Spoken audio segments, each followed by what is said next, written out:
Hi everyone, I am G. Satish Kumar, Director of GS Study Center, coaching for all competitive exams, Anakapalli. మా ఛానల్ను మొదటిసారిగా చూస్తున్నటువంటి అభ్యర్థులందరూ కూడా తప్పనిసరిగా సబ్స్క్రైబ్ చేసుకోండి.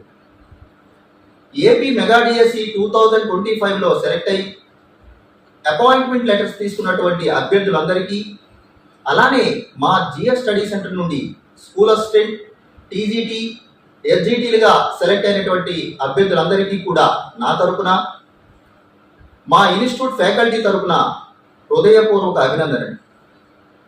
జీవితంలో కొన్నిసార్లు ఒంటరిగా నడవడానికి కష్టంగా ఉండొచ్చు, కానీ నిజానికి ఆ ఒంటరితనమే నీకు జీవితం అంటే ఏమిటో నేర్పిస్తుంది.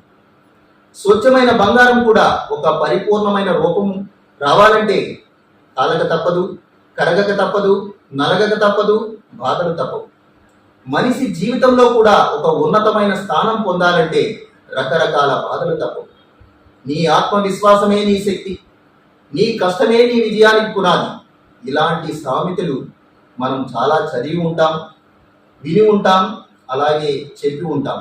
కానీ నిత్య జీవితంలో ఆచరణ సాధ్యమని నిరూపించిన ఇద్దరు అక్కా చెల్లెళ్ళ రియల్ లైఫ్ ఇన్స్పిరేషనల్ స్టోరీ ఏంటో ఈరోజు మనం తెలుసుకుందాం.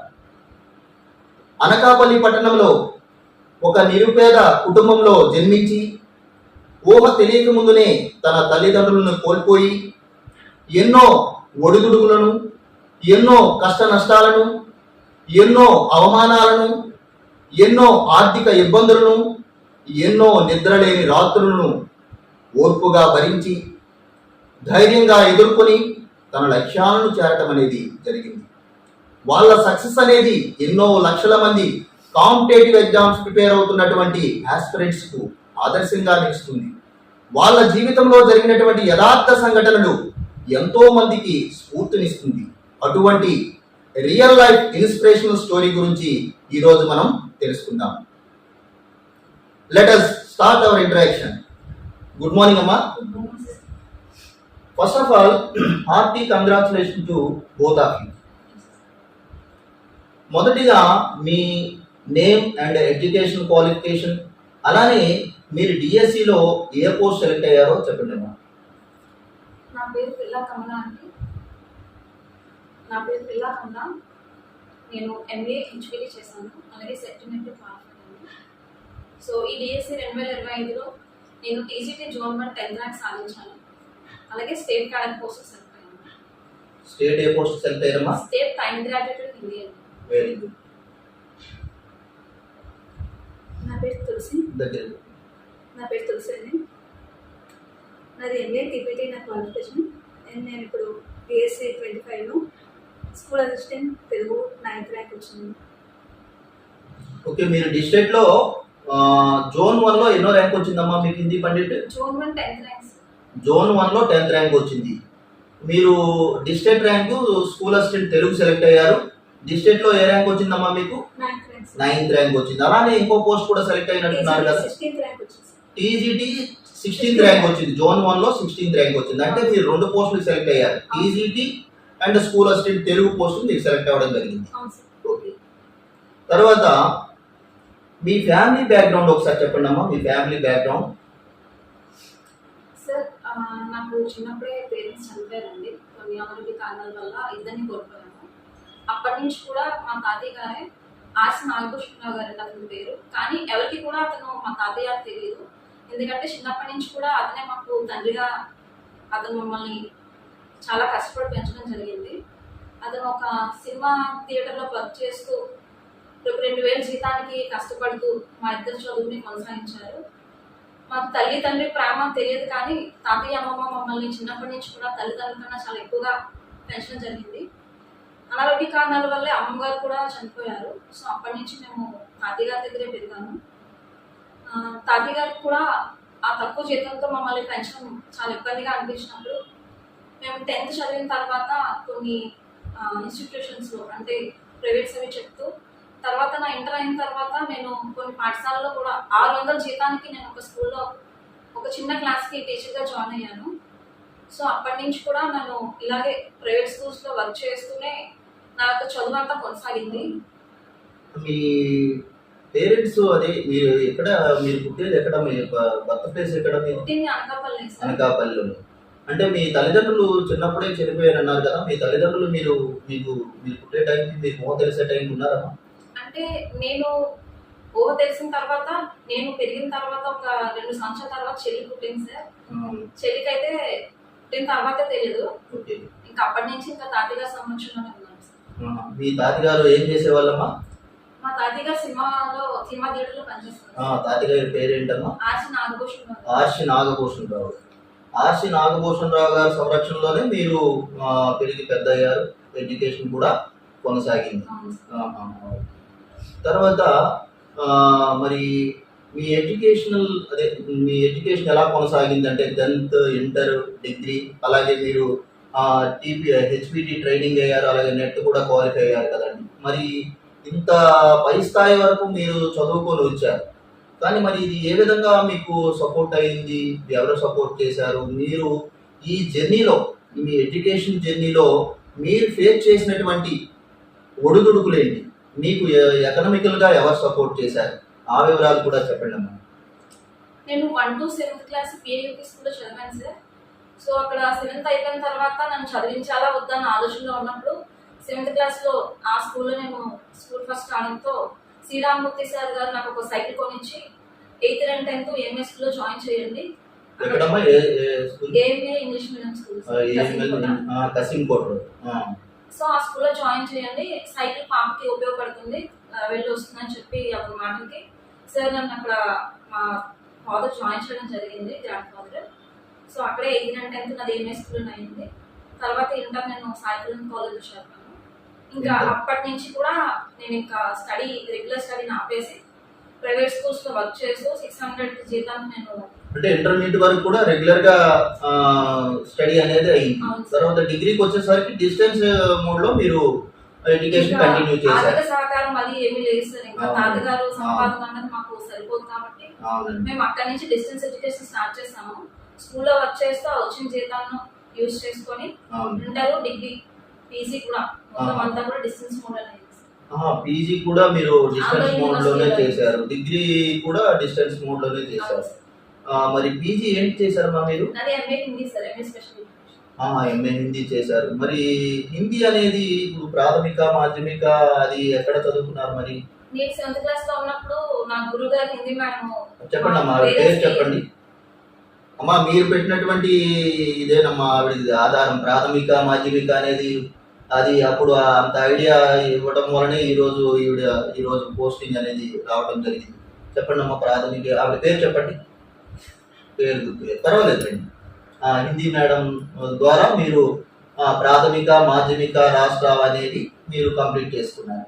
చెప్పండి. సో మా హిందీ మేడం చెప్పారండి సార్, పాప బాగా హిందీ చదువుతుంది, మనకి ఎంఏ స్కూల్లో హిందీ క్లాసెస్ అవుతున్నాయి, ప్రాథమిక నుంచి విద్వాన్ దాకా అక్కడ అవుతాయి, సో అలా చదివించని చెప్పారు. సో నేను 8th క్లాస్ నేను ఎంఏ స్కూల్ చదువుతూ ఈవినింగ్ స్కూల్ అవ్వగానే నేను అక్కడ వెంటనే క్లాసెస్ వెళ్ళాను సార్. ఈవినింగ్ అంతా ప్రాథమిక, మధ్యమ, ఉత్తమ, విశారద, భూషణ్, ప్రథమ్ ద్వితి, విద్వాన్, ప్రథమ్ ద్వితి ఈ ఎగ్జామ్స్ రాస్తూ ఈ ఎగ్జామ్స్ ద్వారా నేను హెచ్పిటి ట్రైనింగ్ తీసుకున్నాను సార్. ఇది అయిపోయిన వెంటనే హెచ్పిటి ట్రైనింగ్ ఎక్కడ చేశారు? హెచ్పిటి ట్రైనింగ్ కూడా అనకాపల్లి గాంధీనగర్ లో చేశాను సార్, హిందీ శిక్షణ మహావిద్యాలయం. దీనికి అంతటికి కూడా మీరు ప్రైవేట్ జాబ్ చేసుకుంటూ ఈ ఎడ్యుకేషన్ అనేది ప్రాథమిక, మాధ్యమికతో పాటు డిస్టెన్స్ ఎడ్యుకేషన్లో కంప్లీట్ చేసుకొని, అలానే హెచ్పిటి ట్రైనింగ్ కూడా మీరు private job, part time job చేసుకుంటే మీరు అది కంప్లీట్ చేసుకున్నారు. హెచ్పిటి నాది రెగ్యులర్ సార్, ఇంకా అది ట్రైనింగ్ కంపల్సరీగా అక్కడ. అవునండి. మరి తర్వాత నెట్ క్వాలిఫై అని చెప్పారు కదా, నెట్ సెట్ కూడా రాసాం సార్. అది కూడా ఏంటంటే మేము డిఎస్సి కాకుండా JL, DL assistant professor preparation start చేసాము. కాకపోతే కొన్ని కారణాల వల్ల మనకి మన జిల్లాలో కొన్ని పోస్టులు లేకపోవడం వల్ల మేము దాన్ని రిటర్న్ కాలేకపోయాము. అప్పటి నుంచి ఇక్కడ డిఎస్సి జర్నీ స్టార్ట్ చేసాం. ఓకేనమ్మా, మీ సిస్టర్కి ఇవ్వడం తోసికి. అమ్మా మీరు చెప్పండి అమ్మా, మీరు 10th, ఇంటర్, డిగ్రీ, అలాగే మీరు తెలుగు పండిట్ ట్రైనింగ్ అయ్యారు కదా, మీ జర్నీ ఎలా కొనసాగింది? మీరు ఎడ్యుకేషన్ కంప్లీట్ చేసుకోవడానికి మీకు సపోర్ట్ చేసినటువంటి వ్యక్తులు ఎవరు? లేదా మీరు ఇండివిజువల్గా పార్ట్ టైంగా జాబ్ చేసుకుంటే ఏమైనా ఇది జర్నీ కొనసాగించారా? ఆ విషయాలు ఒకసారి చెప్పండి. ఫస్ట్ నుంచి 10th క్లాస్ వరకు గవర్నమెంట్ స్కూల్ చదువుకున్నారు. గర్ల్స్ స్కూల్ అంటే 10th వరకు. అంటే ఫస్ట్ ఇయర్ సెకండ్ ఇయర్ రాజమండ్రిలో చదివాను సార్, సదరన్ కళాశాల. డిగ్రీ ఫస్ట్ ఇయర్ నుంచి పీజీ వరకు డిస్టెన్స్ ఎడ్యుకేషన్ ఆన్లైన్ నుంచి కంప్లీట్ చేశాను సార్. తర్వాత నేను 2014లో పీజీ చేశాను, ఎంబీఏ తెలుగు డిస్టెన్స్ ఎడ్యుకేషన్లోనే. మరి డిస్టెన్స్ ఎడ్యుకేషన్లో మరి ఇవన్నీ క్వాలిఫికేషన్స్ అన్నీ కూడా మీరు పూర్తి చేసుకున్నారు కదా, మరి మీరు ఎకనామికల్గా మీకు ఎవరు సపోర్ట్ చేశారమ్మా? మరి ఫైనాన్షియల్ సపోర్ట్ లేకపోవడం వల్ల నేను 2010 నుంచి నేను స్కూల్లో వర్క్ చేశాను సార్. 2010 నుంచి కూడా స్కూల్లోనే వర్క్ చేసుకుంటూ ఈ క్వాలిఫికేషన్స్ అనేవి కంప్లీట్ చేసుకున్నాను. నెక్స్ట్ మరి అతి ముఖ్యమైనటువంటి డిఎస్సి ప్రిపరేషన్ అనేది, ఈ డిఎస్సి ప్రిపరేషన్ అనేది ఎలా కొనసాగింది అంటే డిఎస్సి ప్రిపరేషన్లో మీరు రోజువారీగా వేసుకున్నటువంటి టైం టేబుల్ ఏంటి, అలాగే పర్ డే ఎన్ని అవర్స్ చదివేవాళ్ళు, అలాగే మీరు ఏ బుక్స్ చదివేవాళ్ళు, అలాగే ఎగ్జామ్స్ ఏంటి, ఈ విషయాలన్నీ కూడా ఒకసారి చెప్పండి అమ్మా. మీరు ఎప్పటి నుంచి డిఎస్సి ప్రిపరేషన్ అనేది కొనసాగించారో ఆ వివరాలన్నీ కూడా ఒకసారి చెప్పండి. నేను 2014లో నాకు అసలు డిఎస్సి అంటే ఏంటో కూడా తెలిస్తే రాయడం జరిగింది. అంటే అది ఎలా ఉంటుంది ఒక నాకు పరీక్ష ఎలా ఉంటుంది ఒక ఎక్స్పీరియన్స్ కోసం రాశాను. 2018లో చాలా కష్టపడి ఎగ్జామ్ రాయడం జరిగింది. కాకపోతే పాయింట్స్లో నాది జాబ్ నేను మిస్ అయ్యాను. సో ఆ టైంలో నేను చాలా నిరుత్సాహపడ్డాను. ఎన్నో కళ్ళకని డిఎస్సి కోసం నేను కష్టపడితే పాయింట్లో మిస్ అవ్వడం నాకు చాలా బాధ అనిపించింది. 2018లో ఇంకా 2018 నుంచి ఈ 2025 వరకు నా డిఎస్సి జర్నీ కొనసాగుతూనే ఉంది.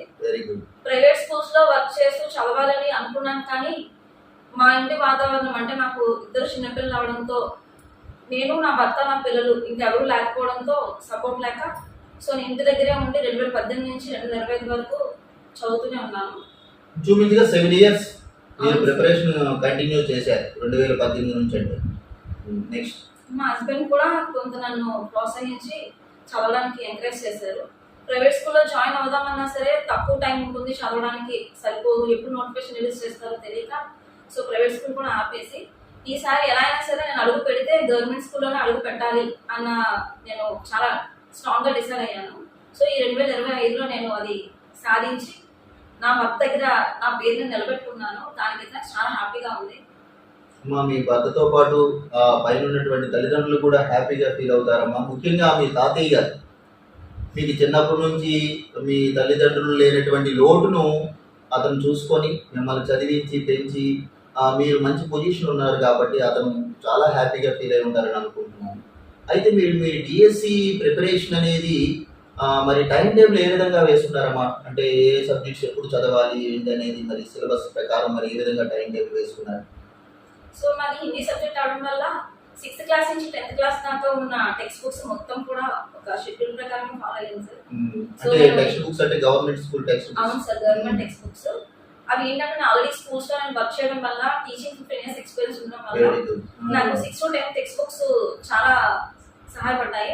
అదే విధంగా ఇంటర్ డిగ్రీ బుక్స్ కూడా, ఎందుకంటే మనం టీచింగ్ పీజీ కాబట్టి ఆ లెవెల్ బుక్స్ కూడా మేము టెక్స్ట్ బుక్స్ రావడం జరిగింది.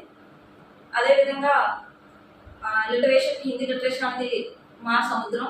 సో దానికి ఎవరు రైటర్స్ ఉన్నారో చెక్ చేసుకొని ఆ రైటర్స్ సంబంధించిన ఒక 2-3 పుస్తకాలు కూడా చదివి దానికి సంబంధించి యూట్యూబ్ లో కూడా చాలా వీడియోస్ సెర్చ్ చేశాను సార్. ఎందుకంటే హిందీకి ఎక్కడ ఎక్కువ కోచింగ్ పర్టికులర్ గా హిందీ కోచింగ్ సెంటర్ అనేది ఎక్కువ అనేది లేదు. ఉన్నాయి కూడా కొంచెం చాలా దూరంగా ఉన్నాయి సార్. ఆ ఇంటి నుంచి మేము అక్కడ దాకా వెళ్ళి చదవలేము. అందుకని యూట్యూబ్ కొంచెం హెల్ప్ అయింది బాగానే. నా డిగ్రీ బుక్స్, పీజీ బుక్స్ కూడా నేను బాగా చదివాను. టైం టేబుల్ విషయం వస్తే నేను చాలా టైం కేటాయించాను. అంటే నేను టైం టేబుల్ అనేది నేను ఏం అడుగుతున్నానంటే, ఇప్పుడు మీకు సిలబస్ లో కొన్ని సబ్జెక్ట్స్ ఉంటాయి. ఆ సబ్జెక్ట్స్ కి ఎక్కువ టైం దేనికి కేటాయించేవాళ్ళు, ఏ సబ్జెక్ట్ ఎక్కువ టైం కేటాయించేవాళ్ళు, ఏ సబ్జెక్ట్ కి తక్కువ టైం కేటాయించి ఎలా దాన్ని అడ్జస్ట్ చేసేవాళ్ళు? హిందీ లిటరేచర్ కి, హిందీ మెథడాలజీకి ఎక్కువ టైం కేటాయించాను సార్. ఎందుకంటే మన ఎగ్జామ్ లో చాలా మార్క్స్ దానికే ఉన్నాయి కాబట్టి. అవునండి. సో నేను గత డిఎస్సిలో జీకే కరెంట్ అఫైర్స్ కొంచెం నెగ్లెక్ట్ చేశాను. తక్కువ మార్క్స్ కదా పర్వాలేదు అనుకున్నాను. సో దానివల్ల 2018 డిఎస్సిలో మీకు జీకే కరెంట్ అఫైర్స్ ని మీరు సరిగా ప్రిపేర్ అవ్వకపోవడం వలన అది మిస్ అయ్యారు. దాన్ని ఈసారి ఎటువంటి పరిస్థితుల్లో 5 మార్క్స్ ఉన్నప్పటికీ కూడా మనం ఎలాగైనా 5 మార్క్స్ తెచ్చుకోవాలని ప్రిపరేషన్ అనేది కంటిన్యూ చేశారు. ఈ జీకే కరెంట్ అఫైర్స్ మీద కాన్సన్ట్రేషన్ అనేది పెట్టారు. Very good. నెక్స్ట్ ప్రతి పాయింట్ మనకు చాలా వాల్యుబుల్ సార్. పాయింట్స్ లోనే జాబ్ పోతుంది. సో ఆ బాధ ఏంటంటే నాకు తెలుసు కాబట్టి ఈసారి నేను ఆ సైకాలజీ పై కరెంట్ అఫైర్స్ మీద కొంచెం ఎక్కువ టైమే కేటాయించాను నా సబ్జెక్ట్స్ తో పాటు. సో టైం టేబుల్ కూడా ఎక్కువ టైం దాన్ని కేటాయిస్తూ నేను అర్ధరాత్రి కూడా ఎక్కువ బుక్స్ తోనే ఉండేదాన్ని. ఎందుకంటే అంటే నేను అడిగేది ఏంటంటే ఒక డే ఉండేటప్పుడు ఆ డేలో 24 hours లో మీరు ఎన్ని అవర్స్ అనేది ఈ ప్రిపరేషన్ కేటాయించే వాళ్ళు? అంటే ఇంచుమించుగా 24 hours లో ఎన్ని అవర్స్ మీరు ఈ ప్రిపరేషన్ చేసి రిమైనింగ్ రెస్ట్ ఎంత ఉండేది అనేది కూడా మన clarity. Nearly 16 to 18 hours spend చేశాను సార్.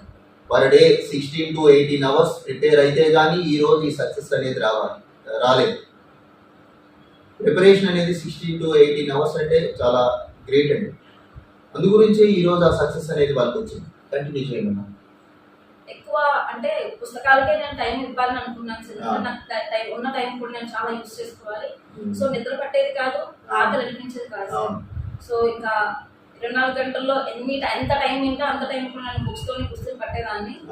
యూట్యూబ్ లో కూడా ఏమైనా హిందీకి సంబంధించింది వీడియోస్ ఏమైనా దొరుకుతా వీడియోస్ వినడం, దాని మెయిన్ పాయింట్స్ రాసుకోవడం, అలాగే ఎక్కడైనా ఎగ్జామ్స్ జరిగితే దాన్ని ట్రై చేస్తుంటే దాని డైలీ కూడా ఏమైనా మిస్టేక్స్ ఉంటాయి. సో రన్నింగ్ నోట్స్ రాసుకుంటూ ఎగ్జామ్ మూమెంట్ అంటే నోట్స్ కూడా ప్రిపేర్ చేసేవాళ్ళ? అంటే నోట్స్ అంటే ఇప్పుడు ఓన్లీ ఒక సబ్జెక్ట్ కి నోట్స్ ప్రిపేర్ చేసేవాళ్ళ? Content, methodology, GK, current affairs, psychology ఇలా వేరియేషన్ సబ్జెక్ట్స్ ఉన్నాయి కదా, ప్రతి దానికి నోట్స్ ప్రిపేర్ చేసేవాళ్ళు? అన్ని సబ్జెక్ట్స్ కి కీ పాయింట్స్ నోట్ చేసుకునేవాళ్ళు. కీ పాయింట్స్ అనేది నోట్ చేసుకునేవాళ్ళు. జీకే కరెంట్ అఫైర్స్ ఏంటి అంటే డైలీ న్యూస్ పేపర్స్ చదివే అంత టైం ఉండేది కాదు. సో దానికి సంబంధించి యూట్యూబ్ లో వీడియోస్ చాలా మాకు హెల్ప్ఫుల్ అయ్యాయి. డైలీ న్యూస్ వింటూ ఉండడం, దాని మెయిన్ పాయింట్స్ డిస్కస్ చేసేదాన్ని సార్. ఇంకా నాకంటూ ఇంకెవరు లేరు కాబట్టి మా చెల్లి కూడా TGT PGT SA Telugu prepare అవుతుంది. సో ఇద్దరం కలిపి మెయిన్ ఏదైతే అందరికి కామన్ సబ్జెక్ట్స్ అయినటువంటి సైకాలజీ పై జీకే కరెంట్ అఫైర్స్ ఇద్దరం డిస్కస్ చేసుకునే వాళ్ళం. ఒక గంట దాన్ని కేటాయించుకొని ప్రతి సబ్జెక్ట్ కూడా ఆ మూడు మేము కామన్ గా డిస్కస్ చేసుకుని తర్వాత ఎవరి సబ్జెక్ట్ వాళ్ళు చదువుకున్నాం.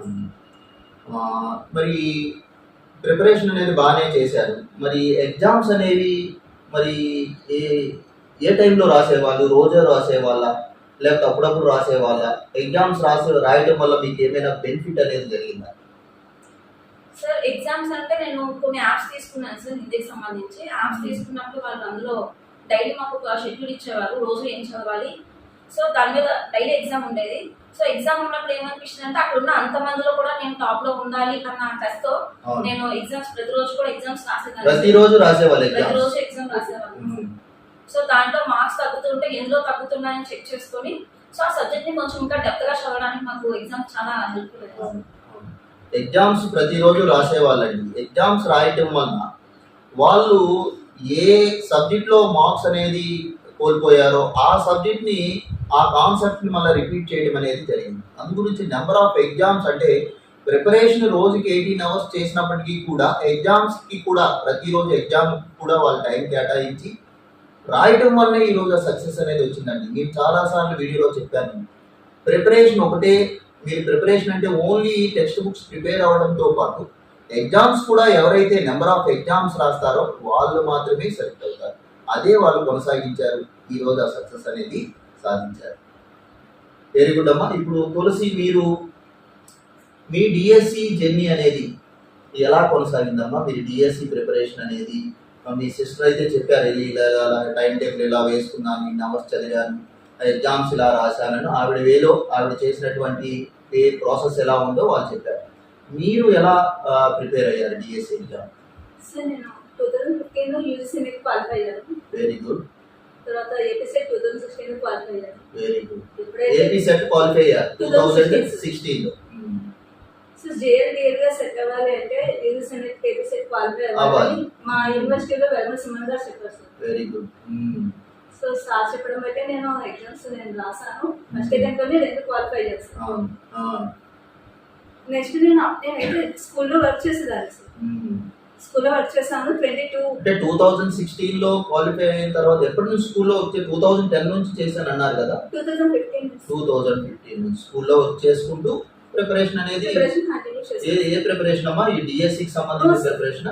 బేసిక్ ఆ. యూజీ సెలెక్టింగ్ ఏబిసెట్. Very good, very good. అది క్వాలిఫై అయ్యాక అంటున్నాను. మీరు ఎప్పుడు స్టార్ట్ చేశారు డిఎస్సి ప్రిపరేషన్? డిఎస్సి ప్రిపరేషన్ 22 లో స్టార్ట్ చేశాను సార్. 22లో స్టార్ట్ చేశారు. నాకైతే ఇన్స్పిరేషన్ మార్చేసి మీ అక్క 2018లో ఎలా ప్రిపేర్ అయ్యి జాబ్ మిస్ అయ్యారో, ఆవిడ తర్వాత ఆవిడ ప్రిపరేషన్ విధానం అంతా కూడా ఆవిడ దగ్గర గైడెన్స్ తీసుకొని మీరు 2 ముందుకు టైమ్స్ వెళ్ళారు. ఆ పాయింట్స్ లో దాని రిజల్ట్ అయినా కూడా మళ్ళీ చదవడం, మళ్ళీ అటెంప్ట్ చేయడం, తనే నాకు ఇన్స్పిరేషన్, మోటివేషన్ కూడా. అవును. సో తన ఫెయిల్యూర్స్ ని కూడా నేను ఆ కీ పాయింట్స్ లో చూసుకొని అవును. నేను ఎక్కడైతే బ్యాక్ స్టెప్ అయిపోతుందో తెలుసుకొని నేను అవే మెయిన్ గా నేను క్యాచ్ చేశాను sir. Psychology, perspective, GK, current affairs, TET practice చేసి టెట్ కోసం ప్రిపేర్ అవుతున్నప్పటి నుంచి కూడా నేను ఇవి చదివాను సార్. ఇప్పుడు మీరు ప్రిపరేషన్ లో మీరు స్కూల్ అసిస్టెంట్ తెలుగు సెలెక్ట్ అయ్యారమ్మా. డిస్ట్రిక్ట్ లో 9th ర్యాంక్ వచ్చింది. మీకు ఎన్ని మార్క్స్ వచ్చాయి? 79 సార్. 79 మార్క్స్ వచ్చాయి. అవును సార్. హైయెస్ట్ మార్క్స్ కూడా మీకు ఐడియా ఉందమ్మా? మన 85 సార్. 85 మార్క్స్ హైయెస్ట్ అయితే తనకి 79 మార్క్స్ వచ్చాయండి. 9th ర్యాంక్ వచ్చింది. అంటే అది ఆషామాషి విషయం కాదండి. ఎంతో హార్డ్ వర్క్ చేస్తే కానీ ఆ రిజల్ట్ అనేది రాదు. అయితే నేను అనేది ఏంటంటే ఇప్పుడు తెలుగు అనేది చాలా చాలా కష్టంగా అని మాకు, ఎందుకంటే 10th వరకు అయితే పర్వాలేదు. ఆ ఇంటర్ పీజీ లెవెల్కి వెళ్ళే కొద్దీ చాలా ఛందస్సు, ఆ గ్రామర్ అంతా కూడా చాలా కష్టంగా ఉంటుంది. చాలా మంది అక్కడ వెనుకడు చేస్తుంటారు. మరి మీరు ఎలా ఫేస్ చేశారు దాన్ని? నాకు ఛందస్సు, గ్రామర్ పాయింట్ అదే నా ప్లస్ పాయింట్స్. ఎలా, మీరు ఎక్కడ నేర్చుకున్నారు ఆ ఛందస్సు గ్రామర్ అనేది? అంటే 10th క్లాస్ లెవెల్లోనా, ఇంటర్మీడియట్లోనా, డిగ్రీ? మా టీచర్స్ చెప్పే విధానం సార్. మీ టీచర్స్ అప్పుడు మీరు అదే స్కూలింగ్ లోనా లేకపోతే ఇంటర్మీడియట్ స్టేజ్ స్కూల్ లోనా? నుంచి సార్. స్కూల్ స్టేజ్ నుంచి. అది మీకు బాగా ప్లస్ పాయింట్ అయింది. మీ సిస్టర్కి ఏ విధంగా అయితే హిందీ బాగా వచ్చు, హిందీ బాగా మాట్లాడుతుంది, హిందీలో మంచి మార్క్స్ వస్తున్నాయని అప్పుడు టీచర్స్ ఎంకరేజ్ చేయడం వలన ప్రాథమిక, మాధ్యమిక అవి కంప్లీట్ చేస్తూ హిందీ పండిట్ ట్రైనింగ్ అయ్యి డిస్టెన్స్ లో పీజీ చేసి ఈ విధంగా ఆవిడ హిందీ పండిట్ అనేది ఈరోజు ఈజీటీగా సెలెక్ట్ అయ్యారు. సేమ్ మీరు కూడా మీరు చిన్నతనంలో బాగా గ్రామర్ పాయింట్ అదే ఛందస్సు ఇవన్నీ నేర్చుకోవడం వల్ల ఈ రోజు డిఎస్సి అనేది మీకు చక్కగా మంచిగా ఈజీగా మీకు మంచి స్కోర్ చేయడానికి అది ఉపయోగపడింది. అవును సార్. ఆ తర్వాత మరి ఈ సిలబస్ మనం చూసుకుంటే, తెలుగు పండిట్ సిలబస్ చూసుకుంటే కంటెంట్ తో పాటు మెథడాలజీ కూడా ఉంటుంది. అవును సార్. కంటెంట్ అనేది మనం లోయర్ క్లాస్ నుంచి కూడా చదువుకుంటూ వస్తాం. అంటే మనకు అవగాహన ఉంటుంది. తెలుగు అనేది మనకి చిన్నప్పటి నుంచి అది ఫస్ట్ లాంగ్వేజ్ కాబట్టి మనకు అవగాహన అనేది ఉంటుంది. కానీ మీరు తెలుగు పండిట్ ట్రైనింగ్ అయినప్పుడు మాత్రమే మీకు మెథడాలజీ అనేది మీకు అక్కడ పరిచయం అవుతుంది. అవును సార్. మెథడాలజీ కూడా మీకు చాలా ఇంపార్టెంట్. ఎందుకంటే ఇంచుమించు ఎన్ని మార్క్స్ ఉన్నాయి మెథడాలజీకి మీకు? 40 మార్క్స్. మెథడాలజీ డిఎస్సిలో ఎన్ని మార్క్స్ అయితే ఎక్కువ మార్క్స్ ఉన్నాయి. ఆ మెథడాలజీకి సంబంధించి మరి మీరు ఏ విధంగా ప్రిపేర్ అయ్యారు? ఏ బుక్స్ ప్రిపేర్ అయ్యారు? ఎలా ప్రిపేర్ అయ్యారు? దేవిరెడ్డి సార్ బుక్ నేమ్ అంటున్నాను. Very good. మీరు ట్రైనింగ్ అయినప్పుడు ఆ బుక్స్ ఏమి లేవమ్మా? మీకు అకాడమిక్ బుక్స్ ప్రిపేర్ అయ్యారు? అకాడమిక్ బుక్స్ అయితే నేను దేవిరెడ్డి సార్ బుక్ నే ప్రిపేర్ అయ్యాను సార్. దాని లాస్ట్ 6 మంత్స్ అకాడమిక్ బుక్ తీసుకొని నెంబర్ ఆఫ్ ఎగ్జామ్స్ ఆ బుక్ లోనే మరి అకాడమిక్ ప్రిపేర్ అయ్యారు. మరి మెథడాలజీ మంచి స్కోర్ చేశారా? చేశాను. చూడండి, ఓన్లీ కంటెంటే అందరూ చదువుతుంటారండి. కంటెంట్ తో పాటు మెథడాలజీ కూడా మనకి ఇంపార్టెంట్. ఆ మెథడాలజీ కూడా ఆవిడ నెంబర్ ఆఫ్ టైమ్స్ ఆ బుక్స్ రిఫరెన్స్ చేయడం వల్ల మెథడాలజీ కూడా మంచి స్కోర్ అది చేయగలిగారు. అలానే మరి రిమైనింగ్ సైకాలజీ, పర్స్పెక్టివ్ ఎడ్యుకేషన్ ఇవన్నీ కూడా మీరు టెక్స్ట్ బుక్స్ చదువుకుని వెళ్ళారు. Very good. మరి రోజుకి ఎన్ని అవర్స్ చదువుతుండే వాళ్ళు మీరు? 15 to 16 hours sir. 15 to 16 hours. ఒకసారి మీ టైం టేబుల్ చెప్పండి. ఎలా మీరు అంటే పర్ డేలో ఏ టైంలో లేచేవాళ్ళు, ఎప్పటి నుంచి ఎప్పటి వరకు, తర్వాత మీ తాలూకా పనులు చూసుకొని మళ్ళీ ఎప్పుడు స్టార్ట్ చేసేవాళ్ళు, నైట్ ఎంతవరకు చదివేవాళ్ళు అనేది మీరు ఒకసారి చెప్పండి అమ్మా. మార్నింగ్ నేను 3కే స్టార్ట్ చేసేదాన్ని సార్. ఎర్లీ అవర్స్ 3 o'clock స్టార్ట్ చేసేవాళ్ళు. Very good. అప్పుడు పీస్ఫుల్ గా ఉంటుంది. సో 3 నుంచి 6:30 వరకు చదివేదాన్ని సార్. 6:30. నెక్స్ట్ ఇంట్లో వర్క్స్ అన్ని కూడా కంప్లీట్ చేసుకొని 8:30కి స్టార్ట్ చేసి ఈవినింగ్ 5 వరకు, అంటే మా పిల్లలు వచ్చేంత వరకు నేను ఫ్రీగానే ఉంటాను. సో ఆ టైం మొత్తం నేను నా బుక్స్ తోనే ఉండేదాన్ని, చదువుతూనే ఉండేదాన్ని. మళ్ళీ 5 to 7 పిల్లల పని, ఇంట్లో పని కంప్లీట్ చేసుకొని 7 నుంచి నైట్ 11 వరకు. నైట్ ఇంతవరకు 11 వరకు చదివేవాళ్ళు. చూడండి ఒకసారి, చాలా మంది ఫ్రెషర్స్ ఉంటారండి. ఫ్రెషర్స్ కూడా ఈ కాంపిటేటివ్ ప్రిపేర్ అవుతుంటారు. ఆవిడ ఆల్రెడీ మ్యారీడ్, ఇద్దరు పిల్లలు ఉన్నారు. ఆ ఇద్దరు పిల్లలు స్కూల్కి సంబంధించినటువంటి వాళ్ళు పనులు చూసుకొని, అలానే ఇంట్లో పనులు చూసుకొని రోజుకి 16 అవర్స్ చదివేవాళ్ళు. కాబట్టి ఈరోజు ఆ సక్సెస్ అనేది వాళ్ళకి వచ్చిందండి. అయితే మరి ఈ ఎగ్జామ్స్ మీద మీరు ఎలా అండి, అంటే రోజు ఎగ్జామ్స్ రాసేవాళ్ళ, లేకపోతే వీక్లీ వన్స్ రాసేవాళ్ళ? మరి ఎగ్జామ్స్కి మీరు పెట్టినటువంటి కాన్సన్ట్రేషన్ ఎలా ఉండేది? సార్ నేను డైలీ ఎగ్జామ్స్ రాసేదాన్ని. ఏ సబ్జెక్ట్ ని కూడా నేను వదలలేదు సార్. ప్రతి సబ్జెక్ట్ కి నేను టైం పెట్టుకొని కంప్లీట్ అయిపోగానే ఎగ్జామ్ రాసేదాన్ని. ఏ ఒక్క సబ్జెక్ట్ ని నిర్లక్ష్యం చేయడం కానీ, ఒక సబ్జెక్ట్ ని ఎక్కువ ఇంపార్టెన్స్ ఇవ్వడం కానీ చేయలేదు. అన్ని సబ్జెక్టులు కూడా ఈక్వల్ ప్రయారిటీ అనేది ఇచ్చారు. ఎందుకంటే కంటెంట్ అందరికీ ఉంటుంది, బట్ సైకాలజీ పర్స్పెక్టివ్ జీకే దీన్ని ఎవరైతే రోజు ప్రాక్టీస్ చేస్తారో చదవగానే రాదు సార్. నెంబర్ ఆఫ్ టైమ్స్ చదవాలి, నెంబర్ ఆఫ్ ఎగ్జామ్స్ రాసినప్పుడే. డిఎస్సి ఎగ్జామ్ కూడా మనకి ఒక క్యాజువల్ ఎగ్జామ్ లాగా అనిపిస్తుంది సార్. ఇక్కడ చాలా ఎగ్జామ్స్ రాస్తున్నాం అంటే మనం నెంబర్ ఆఫ్ ఎగ్జామ్స్ రాయడం ద్వారా ఫైనల్ ఎగ్జామ్ అనేది మనకి చాలా ఈజీగా, మన చక్కగా మనకి ఎటువంటి భయం లేకుండా మంచి సెల్ఫ్ కాన్ఫిడెన్స్ తో మనం ఎగ్జామ్ కి అటెండ్ అవ్వచ్చు అని అంటారు. మరి ఇప్పుడు మీరు సబ్జెక్ట్ వైజ్ ఎగ్జామ్స్ రాసుకొని మరి గ్రాండ్ టెస్ట్ కూడా రాశారా? మొత్తం హోల్ సబ్జెక్ట్స్ మీద కూడా. మరి మొదటిసారి రాసేటప్పుడు అంటే మీరు ప్రిపరేషన్ మొదట్లో ఉండేటప్పుడు ఎగ్జామ్స్ మొదలు పెట్టుకున్నారు, మరి మార్క్స్ ఎలా వచ్చేవి అప్పుడు? సైకాలజీ పరంగా చూస్తే నేను 0 నాలెడ్జ్. సో 30 మార్క్స్ కి నాకు 6, 7 అలా వచ్చేది. నేను టోటల్ గ్రాండ్ టెస్ట్ రాసేటప్పుడు ఎలా వచ్చేవి అంటున్నాను, అంటే మొత్తం 100 మార్క్స్ కానీ 80 మార్క్స్ కానీ? ఓన్లీ సైకాలజీ గ్రాండ్ టెస్ట్ పరంగా చూసుకుంటే సైకాలజీ అని కాదమ్మా, డిఎస్సి పేపర్ ఉందంటే మొత్తం అన్ని సబ్జెక్టుకి సంబంధించినటువంటి మార్క్స్ 80 మార్క్స్ ఎగ్జామ్ పెట్టేటప్పుడు మీకు ఎన్ని మార్క్స్ వచ్చేవి? 100 కి అలా కండక్ట్ చేసినప్పుడు 75 to 80. 100 కి అయితే 75 to 80 మార్క్స్ అయితే మీకు వచ్చేది. వెరీ గుడ్, వెరీ గుడ్ అమ్మా. మీరు ఇంకేమైనా ప్రిపరేషన్ గురించి చెప్పాలనుకుంటున్నారా? మీరు ఇంకా ఏమైనా? ఏదైనా సరే మనం బుక్స్ ఎన్ని చదివామని కాదు, మనం చదివిన ఒక బుక్ అయినా సరే చాలా పర్ఫెక్ట్ గా చదవాలి. బుక్ మొత్తం కూడా కంటెంట్ మనకి ఓన్ రావాలి సార్. అంటే మీరు నెంబర్ ఆఫ్ బుక్స్ అనేది కాదు, మీరు చదివిన బుక్ అయినా ఏదైనా సరే చాలా క్లియర్ గా నెంబర్ ఆఫ్ టైమ్స్ చదవాలి. మరి మీరు మీ సిస్టర్ ఏ విధంగా అయితే మరి ప్రిపేర్ అయ్యేటప్పుడు ప్రతి సబ్జెక్ట్ సంబంధించి నోట్స్ రాసుకున్నారని వాళ్ళు చెప్పారు, మరి మీ నోట్స్ ఏమైనా ప్రిపేర్ చేసుకున్నారా? నేను నోట్స్ ప్రిపేర్ చేసుకోలేదు సార్. బుక్స్ లోనే ఇంపార్టెంట్ పాయింట్స్ అన్ని అండర్లైన్ చేసుకునేవారు. ప్రతిసారి రిపీటెడ్ గా నాకు ఏదైతే రాదో అండర్లైన్ చేశాను కాబట్టి అవే నెంబర్ ఆఫ్ టైమ్స్ చదివాను. మీకు అది గుర్తొచ్చేది. మరి ఇప్పుడు మీరు నోట్స్ రాసుకున్నారు కదండి, మీరు నోట్స్ అనేది ప్రిపేర్ చేసుకున్నారు, మరి మీ నోట్స్ అనేది మీకు ఏమైనా హెల్ప్ అయ్యిందా మీకు ఎగ్జామినేషన్ లో? బాగా హెల్ప్ అయింది సార్. ఎందుకంటే నేను నోట్స్ ఎలా చేసేదానంటే ప్రతి టాపిక్ లో కూడా మెయిన్ ఏదైతే పాయింట్స్ ఉంటాయో ఆ పాయింట్స్ హైలైట్ చేస్తూ అండర్లైన్ చేసుకుని దాన్ని ఇక్కడ రాసేదాన్ని. సో నేను మళ్ళీ నైట్ ఆ బుక్స్ అన్ని క్లోజ్ చేసిన తర్వాత తిరిగి అదే బుక్ ని మళ్ళీ ఒకసారి జస్ట్ 5 minutes సార్ చేయడం వల్ల నాకు చాలా బెనిఫిట్. అంటే ఒక బుక్ ని 10 సార్లు చదువుతాం, కానీ మళ్ళీ అదే బుక్ ని ఎగ్జామ్ దాకా చదవాలి అంటే 2 రోజుల ముందు చదవాలంటే చదవలేం. కాబట్టి అందులో ఏవైతే హైలైట్ పాయింట్స్ ఉంటాయో నోట్స్ చాలా యూస్ఫుల్ అవుతుంది. Very good. ఆ తర్వాత ఇప్పుడు టెక్స్ట్ బుక్స్ ఉన్నాయి కదండి, 6th నుంచి 10th వరకు, అలాగే ఇంటర్మీడియట్ కూడా, అసిస్టెంట్ ఇంటర్మీడియట్ కూడా చదవాలి. మరి ఒక్కొక్క టెక్స్ట్ బుక్ ఎన్నిసార్లు ప్రిపేర్ అయి ఉంటారు మీరు? 30 times above. చెప్పలేము, అది 30 above, 40 above, 50 above కూడా చదివిన ప్రతిసారి డేట్ వేసుకుని అలవాటుంది. Very good. 2022 నుంచి ఇప్పటివరకు ఏది 30 to 40 టైమ్స్ నేను రివిజన్ చేశాను ప్రతి టెక్స్ట్ బుక్ కూడా. 6th నుంచి ఇంటర్మీడియట్ ప్రతి పేజ్ కూడా నాకు ఇప్పటికీ కూడా. అయితే నేను ఇప్పుడు చాలా ఫ్రెషర్స్ ఉంటారు, వాళ్ళు ఏంటంటే ఇన్ని టెక్స్ట్ బుక్స్ చదవాలా 6th నుంచి 10th వరకు, అలాగే ఇంటర్మీడియట్ టెక్స్ట్ బుక్ చూస్తే ఇన్ని ఉంటాయి కదా, మరి ఇన్ని టెక్స్ట్ బుక్స్ చదవటం అంటే చాలా కష్టమని అనుకుంటారు. వాళ్ళకి మీరు ఇచ్చే సలహా ఏంటి? సార్ బేసిక్ ప్రిపరేషన్ అంటే మనం జాబ్ కొట్టడం కోసం కాదు సార్, బుక్స్ మన ప్రాణం అవ్వాలి.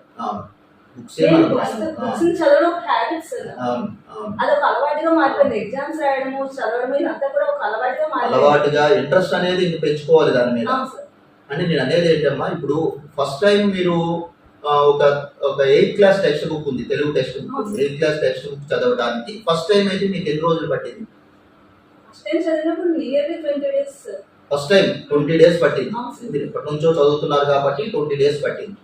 మరి సెకండ్ టైం, థర్డ్ టైం వచ్చేసరికి అది 10 days, 1 week, తర్వాత 2 days లోనే నాకు ఒక 2 days. లాస్ట్ అయితే ఒక 1 or 2 hours లో కూడా. అదే ఎప్పుడు కూడా మన సిలబస్ కొండంత ఉందని మనం ఎప్పుడు కూడా అధైర్యపడకూడదు. మీరు ప్రయత్నించండి. ఒక టెక్స్ట్ బుక్ మీకు ప్రిపేర్ అవడానికి ఒక వీక్ డేస్ మొదటిగా మీకు టైం పట్టిన, second time, third time, fourth time, fifth time మీరు రివిజన్ చేసే కొద్దీ దాని టైం అనేది తగ్గిపోతుంది.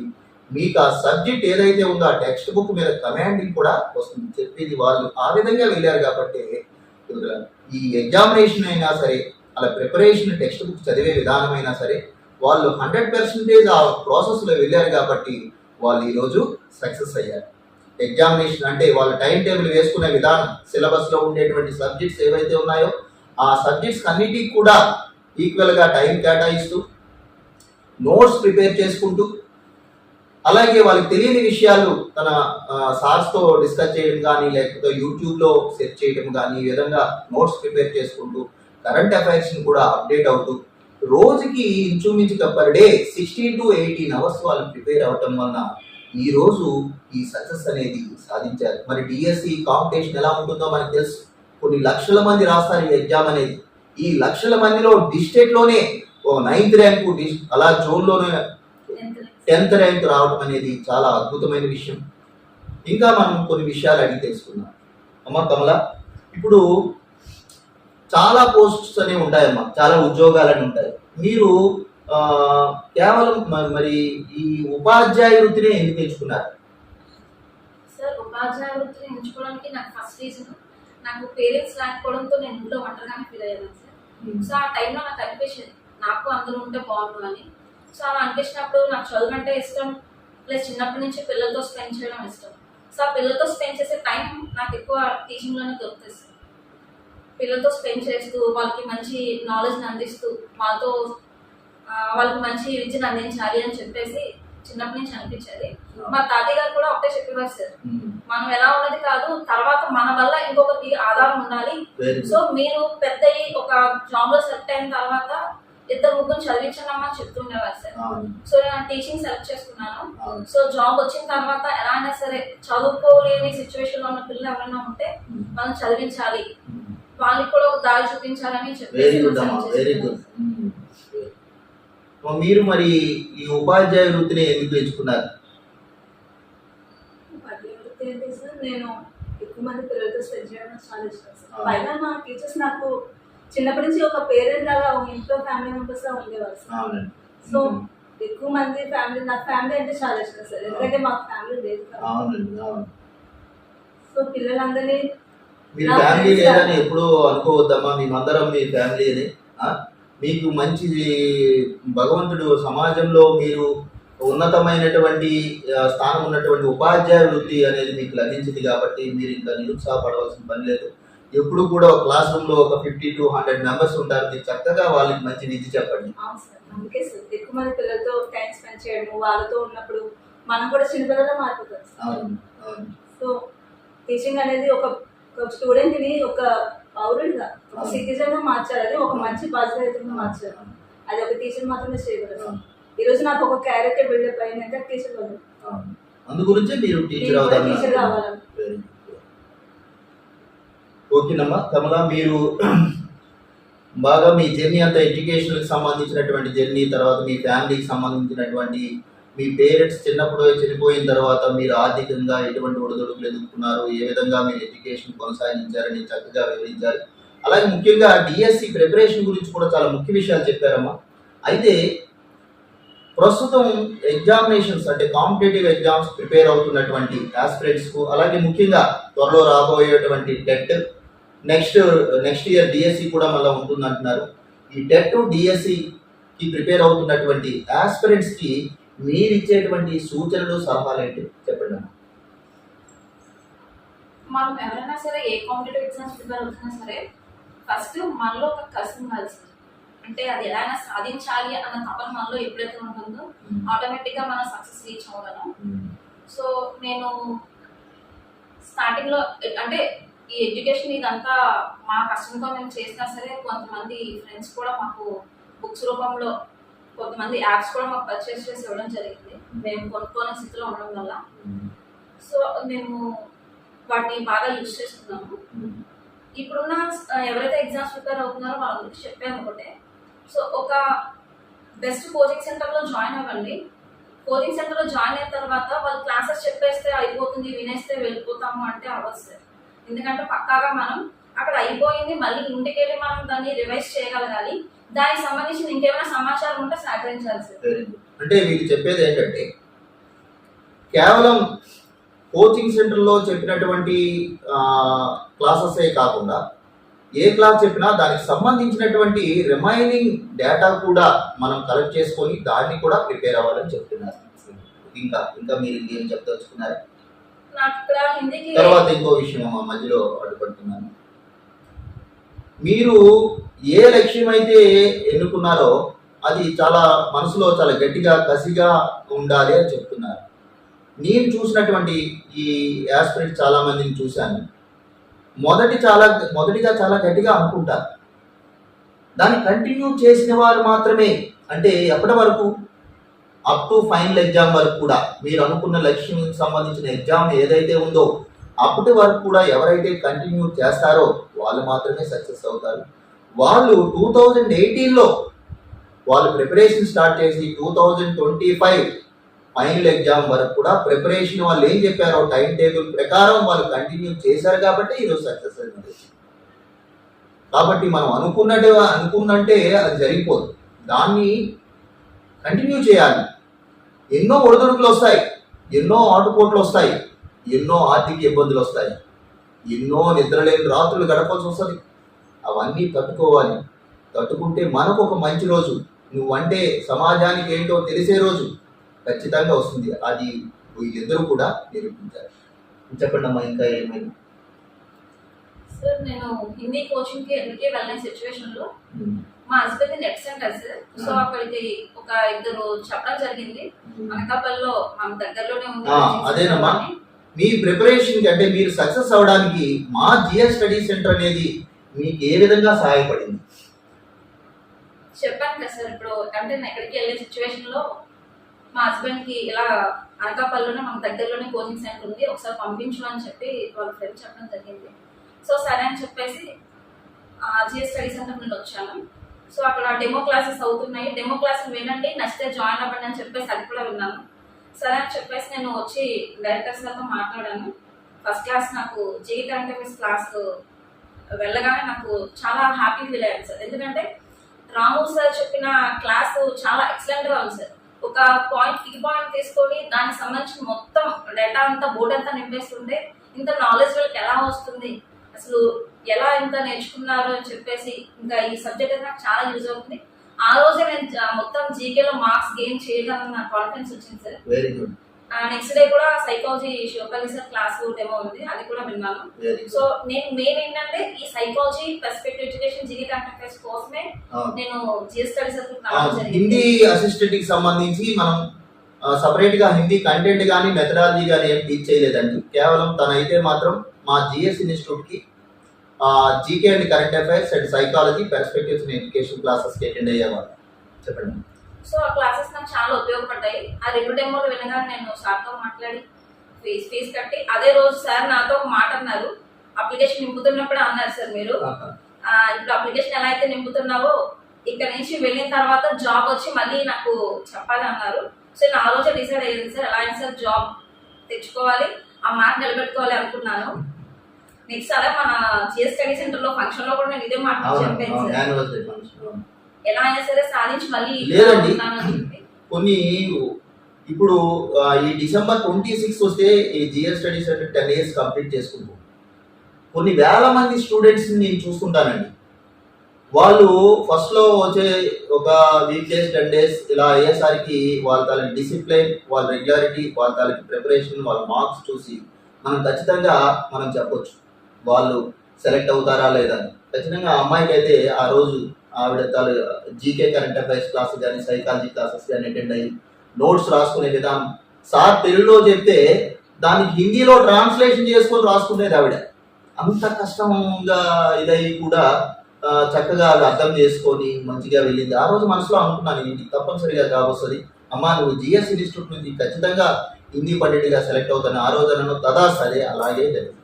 చెప్పండి అమ్మ. ఇంకా నేను అనేది ఏంటంటే ఇంకా స్టూడెంట్స్కి ఇప్పుడు ప్రిపేర్ అవుతున్నటువంటి డిఎస్సి ఆస్పిరెంట్స్కి మీరిచ్చే సలహాలు ఒక 2-3 చెప్పండి అమ్మా. ప్రతిరోజు ఒక టైం టేబుల్ వేసుకొని ప్రతి సబ్జెక్ట్కి కొన్ని గంటలు కేటాయించుకొని చదవాలి సార్ తప్పకుండా. నెక్స్ట్ మనకి ఏదైతే ఎక్కువ మార్క్స్ ఉన్నాయో లేదా మనం ఎందులో అయితే కొంచెం వీక్గా ఉన్నామో సో ఆ సబ్జెక్ట్ మీద కొంచెం ఎక్కువ టైం కేటాయిస్తూ చదవాలి. నెక్స్ట్ మన యూట్యూబ్ లో మనకి ఇప్పుడు చాలా డేటా ఉంటుంది సార్, అది కూడా మనం యూజ్ చేసుకోవాలి. క్లాసెస్ మనకి ఎక్స్పర్ట్స్ తీసుకొస్తారు సార్, అయితే మనకి మంచి ఎక్స్పర్ట్స్ తీసుకొచ్చారు. కాకపోతే దాంతో పాటు మనం ఇంకా ఏమైనా, ఎందుకంటే మనకు మార్క్స్ చాలా ఇంపార్టెంట్. అందరూ ఒకే సబ్జెక్ట్ తో వెళ్తే అక్కడ మనం పాయింట్స్ లో వెళ్ళాలి అంటే మనం ఇంకొంత కష్టపడాలి. సో ఆ కష్టానికి తగ్గట్టుగా మనం ఇంకా డేటా కలెక్ట్ చేయాలి. ఎక్కువ టైం పుస్తకాలతో ఉంటూ మనం నిరంతరం ఇంకా మన మనసులో అదే అనుకుంటూ చదువుకుంటూ ఉంటే కంపల్సరీ సక్సెస్ అవుతాం సార్. ఎందుకంటే ప్రతి ఒక్కరికి కష్టాలు ఉంటాయి, అందులో ఆడవాళ్ళకి ఇంకా ఉంటాయి. కానీ ఎన్ని ఉన్నా సరే మన ముందున్న టార్గెట్ ఏదైతే ఉందో దాన్ని రీచ్ అవ్వాలి అంటే చాలా కష్టపడాలి. కష్టపడితే ఏది కూడా మనకు అసాధ్యం కాదు, ప్రతి సాధ్యమే సార్. మా తులసి, మీ ఇప్పుడు ప్రిపేర్ అవుతున్నటువంటి కాంపిటేటివ్ ఎగ్జామ్స్ ప్రిపేర్ అవుతున్నటువంటి ఆస్పిరెంట్స్కి, అలానే టెట్ డిఎస్సి ప్రిపేర్ అవుతున్నటువంటి ఆస్పిరెంట్స్కి మీరు ఇచ్చేటువంటి సూచనలు, సలహాలు ఏంటి? సార్ నేనైతే first TET DSC first TET లో 112 వచ్చేది సార్. సెకండ్ టెట్ 24 లో రాశాను, అప్పుడు 120 మార్క్స్ వచ్చేది సార్. డిఎస్సి కూడా నాకు ఫస్ట్ అటెంప్ట్. First attempt? అవును సార్. ఫస్ట్ అటెంప్ట్ లోనే ఆవిడ తులసికి ఇంచుమించుగా 79 మార్క్స్ వచ్చాయి. డిస్ట్రిక్ట్ లోనే 9th ర్యాంక్ వచ్చింది ఫస్ట్ అటెంప్ట్ లోనే. చూడండి, చెప్పండి అమ్మా. సో టెట్ చదువుతున్నప్పటి నుంచి డిఎస్సి ప్రిపరేషన్ అనేది సాగాలి సార్. ఎందుకంటే డిఎస్సి లో మెయిన్ సబ్జెక్ట్స్ అన్ని కూడా టెట్ లోనే ఇంచుమించు సిలబస్ అనేది కామన్ గా ఉంటుంది. GK, current affairs and perspectives అనేది ఉంటుంది. కానీ అవి అప్పటి నుంచి చదివినప్పుడే మనకి నెంబర్ ఆఫ్ టైమ్స్ రివిజన్ జరిగినప్పుడే దాంట్లో మనకు కట్ వస్తుంది. సో టెట్ రాసినప్పటి నుంచి డిఎస్సికి కంటిన్యూగా మనం చదువుతూనే ఉండాలి. ఇంకా ఏం లేదు సార్, చదువుతూనే ఉండాలి. అప్ ఎగ్జామ్ వరకు చదువుతూనే ఉండాలి. అప్ ఎగ్జామ్ వరకు కూడా చదువుతూనే ఉండాలి, ఎగ్జామ్స్ రాస్తూనే ఉండాలి. డేటా అనేది ఎక్కువగా మనం కలెక్ట్ చేసుకొని చదవాలి, అంతే కదమ్మా? ఇప్పుడు వీళ్ళిద్దరు చెప్పినటువంటి ఒకసారి ఆ సూచనలు కానీ మనం చూసినట్లయితే, వాళ్ళు చాలా మంది ఎగ్జామ్స్ కి అటెండ్ అవుతారు, ప్రిపరేషన్ అయిన తర్వాత ఎగ్జామ్స్ కి అటెండ్ అవుతారు. కామన్ గా జరిగేది ఏంటంటే, ఎక్కువ మంది, ఉదాహరణకి మన ఎస్జిటి పోస్టులు మనం తీసుకుంటే, ఎస్జిటి అనేది ఈ టెట్ డిఎస్సి మార్క్స్ కలిపిన తర్వాత 100 మార్క్స్ కి 70-75 మధ్యలో ఎక్కువ మంది ఉండిపోయారండి. చాలా మంది 80 మార్క్స్ వచ్చే వాళ్ళకి మాత్రమే, 80+ మార్క్స్ వచ్చే వాళ్ళకి మాత్రమే జాబ్ వచ్చింది. ఈ 80+ మార్క్స్ ఎలా వచ్చాయి వాళ్ళకంటే, వీళ్ళందరూ కూడా కొంత డేటానే, అంటే ఒక కోచింగ్ సెంటర్లో సార్ చెప్పినటువంటి డేటాతో ఆగిపోయారు వాళ్ళు. కానీ ఈ 80+ మార్క్స్ వచ్చే వాళ్ళు సార్ చెప్పినటువంటి క్లాసెస్తో పాటు ప్రతి సబ్జెక్ట్కి సంబంధించి డేటా అనేది కలెక్ట్ చేసి, ఎక్కువ డేటా కలెక్ట్ చేసి నెంబర్ ఆఫ్ టైమ్స్ ప్రిపేర్ అవ్వటం వల్లనే వాళ్ళు 80+ మార్క్స్ స్కోర్ చేయగలిగారు. వాళ్ళు చెప్పేది అదేనండి, కేవలం ఒకదానితో అయిపోదు. మనకు ఉండేటువంటి ఆ కాన్సెప్ట్కి సంబంధించిన డేటా ఇంకా ఎంత ఎక్కువ కలెక్ట్ చేస్తే అంత మనకి దాని మీద మంచి కమాండ్ అనేది వస్తుంది. ఆ విధంగా వాళ్ళు సెలెక్ట్ అవ్వడం అనేది జరిగింది. అలానే మరి జిఎస్ స్టడీ సెంటర్ అనేది మీకు ఏ విధంగా హెల్ప్ చేసింది? మీరు స్కూల్ అసిస్టెంట్ తెలుగు సెలెక్ట్ అవ్వడంలో జిఎస్ స్టడీ సెంటర్ అనేది మీకు ఏ విధంగా హెల్ప్ చేసింది? ఎగ్జామ్స్ రాయడానికి చాలా సపోర్ట్ చేస్తారు సార్. నేను జీకే కరెంట్ అఫైర్స్ క్లాసెస్ కూడా చాలా యూజ్ అయ్యాయి. పైగా మోటివేషన్ అనేది ఉండాలి సార్. ఎందుకంటే నెంబర్ ఆఫ్ టైమ్స్ నోటిఫికేషన్ ఇస్తామని చెప్పడము, మళ్ళీ వెనక్కి రావడం, చాలా సార్లు డిమోటివేట్ అయ్యాను సార్. అవసరమా ఇంకా చదవడం, బయట జాబ్ చేసుకుంటే ఎంతో కొంత వస్తుంది. సో నేను ఇదే ఉద్దేశంతో నేను డ్రాప్ అయ్యాను సార్. ఏప్రిల్ లోనే నేను స్కూల్లో జాయిన్ అయ్యాను. నోటిఫికేషన్ వచ్చేసరికి నేను స్కూల్లోనే ఉన్నాను. కానీ 3 years నేను కష్టపడిన దాని వల్ల నెక్స్ట్ కోచింగ్ సెంటర్స్ లో ఈ మోటివేషన్ క్లాసెస్ ఎక్కువ వేయడం వల్ల మళ్ళీ చదవాలి లేదా నాకనే అనుకున్న వాళ్ళు కూడా నన్ను క్రాస్ చేసి వస్తారు. సో అది భయపడి మళ్ళీ నేను కోచింగ్కి రావడం. వెరీ గుడ్ అమ్మా. మీరు భవిష్యత్తులో ఇంకా ఉన్నతమైనటువంటి శిఖరాలను అధిరోహించాలని, మంచి సక్సెస్ సాధించాలని, మీరు మంచి ఉన్నతమైనటువంటి ఉపాధ్యాయ వృత్తిలో సెలెక్ట్ అయ్యారు కాబట్టి, ఇంకా మీలాంటి ఆర్థిక చిన్నప్పుడు ఇలా పేరెంట్స్ లేని వాళ్ళు, ఆర్థికంగా ఇబ్బంది పడే వాళ్ళు ఎవరైనా ఉన్నా మా దృష్టికి తీసుకురండి. మాకు వీలున్నంత వరకు వాళ్ళని మేము హెల్ప్ చేస్తాను, ఖచ్చితంగా హెల్ప్ చేస్తానండి. ఎవరైతే నిరుపేద ఉన్నారో, ఎవరైతే అనాథగా ఉన్నారో, ఎవరైతే ఆర్థిక ఇబ్బందులతో కోచింగ్ అని రాలేని స్టూడెంట్స్ ఉన్నారో వాళ్ళని మా దృష్టికి తీసుకురండి. వీలున్నంత వరకు మేమైతే హెల్ప్ చేస్తాం. మరిన్ని మోటివేషన్ వీడియోస్తో మరలా మనం కదా ఇప్పుడు వీళ్ళకు వచ్చినటువంటి అపాయింట్మెంట్ లెటర్స్ అన్ని చూపించడం మర్చిపోయాం మనం.